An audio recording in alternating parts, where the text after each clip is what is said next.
વધારે પડતી સતર્કતા ક્યારે જીવલેણ સાબિત થઈ શકે છે।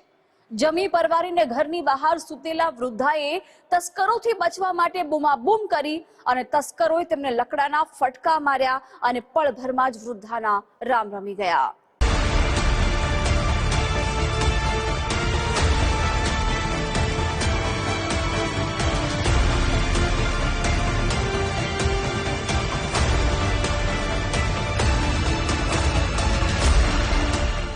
ચાર દિવાલો અને ઉપર પતરાની નીચે ટાઢ તડકો સહન કરતા પરિવારના માથે ઓચિંતી આવી આફત।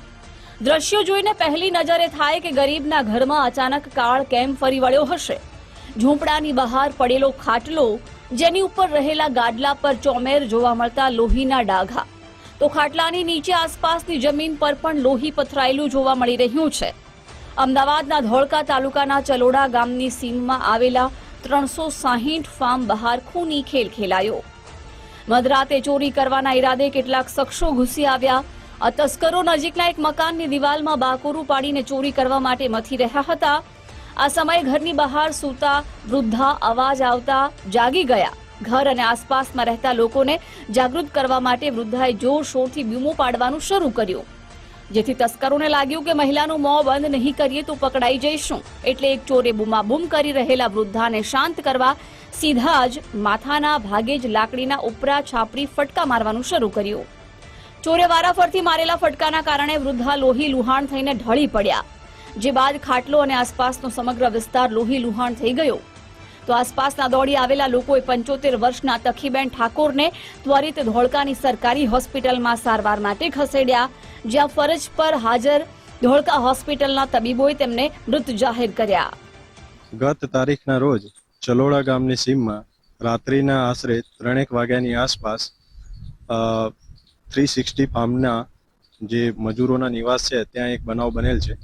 બનાવની વિગતમાં એ રીતે છે કે આરોપી દ્વારા ફરિયાદીના માતાજી, જેમની ઉંમર આશરે 85 વર્ષની હશે, તેઓ ઘરની બહાર સૂતા હતા। તે દરમિયાન જે આરોપી જે છે કાળુભાઈ ખોડાભાઈ ઠાકોર નાઓ એક દંડો લઈ આવી અગમ્ય કારણસર તેમને માથાના ભાગે તેમજ પગના ભાગે ઈજા કરી મૃત્યુ નિપજાવેલ છે।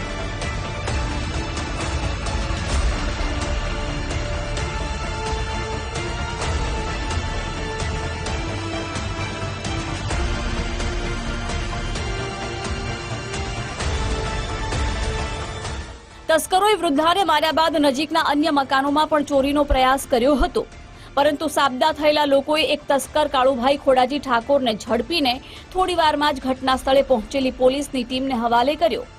આ ઝડપાયેલો ચોર કાળુભાઈ ઠાકોર કોદાળિયાપુરા ગામનો વતની છે, જેણે અગાઉ ખેતરોની આસપાસમાં આવેલા અવાવરૂ ઘરોમાં કેટલીક ચોરીઓને અંજામ આપ્યું હોવાનું પ્રાથમિક પૂછપરછમાં કબૂલ કર્યું છે।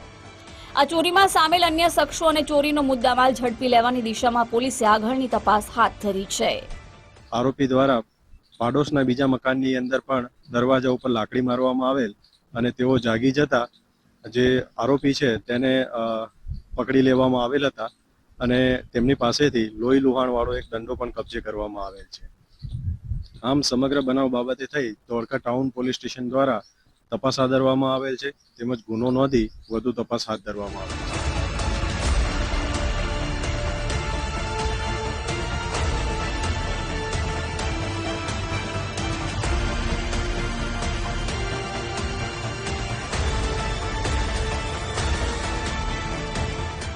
વૃદ્ધાના હત્યા કેસમાં લોકોએ રંગે હાથે ઝડપેલા તસ્કરની સાથે જ પોલીસે હત્યામાં વપરાયેલો લોહી લુહાણ દંડો પણ જપ્ત કરીને ધોળકા ટાઉન પોલીસે ગુનો દાખલ કર્યો છે।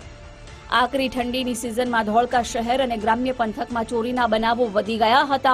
થોડા દિવસો પહેલા ધોળકાની સુરભી સોસાયટીમાં ચોરે આવી જ રીતે એક યુવકની હત્યા કરીને મોતને ઘાટ ઉતાર્યો હતો। ત્યારે ધોળકા પંથકના લોકો પોલીસ રાત્રે પેટ્રોલિંગ વધારે અને તસ્કરોને ઝડપી પાડે તેવી માંગ કરી। પ્રવીણ ડાભી, ગુજરાત ફર્સ્ટ, ધોળકા।